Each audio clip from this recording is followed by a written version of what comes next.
The first round of applications for the America 250 My History Grant Program, awarding $2 million to history organizations and their partners across the state, opens on March 1st. It's an opportunity to mark the 250th anniversary of the United States of America and the American Revolution's role in Michigan's history. Plus, examine the impact of historic events on the people of Michigan's past, present, and future. That's right. Here with us now is the Executive Director and CEO of the Historical Society of Michigan. Larry Wagenaar is with us. Larry, thanks so much. Good to have you on the program again. Thank you, Bill and Eric. I'm glad to be back. All right, so big America's birthday coming up. I think I remember the 225th, but beyond that, I mean, this is a big one at 250. Talk to us about these history grants and really how we're trying to capture what America and Michigan means to the country. Sure, and it's a mouthful. It's called the semi-quincentennial. And I'm old enough to remember the bicentennial 50 years ago, and it's kind of a celebration of that magnitude. It's a pretty significant milestone, you know. It's a long time. So we have been working really since about 2020. Governor Whitmer asked the Nonprofit Historical Society of Michigan, which I lead, and the governmental entity called the Michigan History Center, which is part of the DNR, to work together to form a committee for America 250 MI, as it's called. And that was put together over the last couple of years, and they've been working in the background. And then this year, the year that just concluded in 2024, the legislature allocated some funds to actually have some things happen, which is really exciting. And that's where this grant program has come from.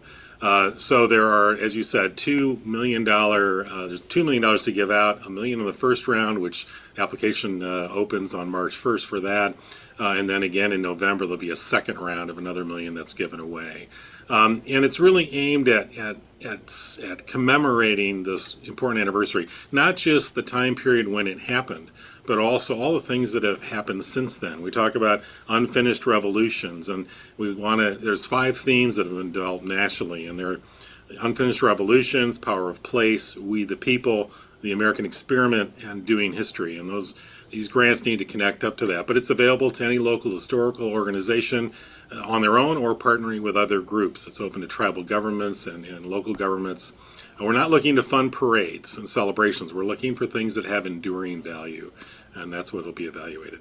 So, Larry, what kind of materials does someone need to collect, generate, and submit as part of this application? Just so if someone's watching this right now, they know exactly what boxes they need to check before submitting this application to you. I know that the committee and those of us that are leading this, and Robert Duran Brockway as our project director for America 250 MI, have been working together to make the application process relatively straightforward. This is not like applying for a big federal grant. It's a relatively straightforward application, and that'll be available on the america250mi.org website on March 1st. And I think pretty much any historical organization or partner organization can fill it out without a lot of trouble. We're going to ask for a budget for the project. There are some things that need to be assembled, but it's not something that's going to take you 10 hours to do, for example. I think this grant application could probably be filled out in an hour or two. Oh, wow. Okay. Or less. What I love about this and really just the concept in general, like you said, we're not just celebrating 1776. It's all the history that's happened since then that is still happening today, kind of the constant evolution of America as we continue to go year by year. So that's a neat way to look at it. Talk to us about once you get those grant requests. Is that the Historical Society that reviews those, or do you have a group committee that looks over them? What happens next? It's not the Historical Society of Michigan or the Michigan History Center they'll be evaluating. That's what this committee, the America 250 MI committee, which is made up of historians, community leaders, and others that have assembled as part of this committee, which came out of the governor's request that we set that up. And it's the committee that will be reviewing the applications. Our staff will obviously, Robert Duran works for America 250 MI, and he'll be assembling the applications, the grant proposals that come in, but it's the committee that will be making the decisions, and that's, I think, the way it should be. And they're a good group of people. I think they'll do good evaluation. And we've set up a good rubric evaluation of the grant proposals so we can score them. So I think it'll be done in a very deliberative and fair fashion.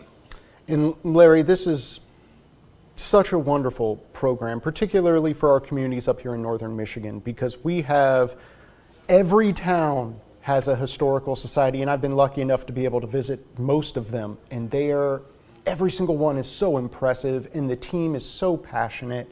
This is going to go a long way to helping a lot of projects that have been hung up due to financial constraints. So let's talk logistics, deadlines.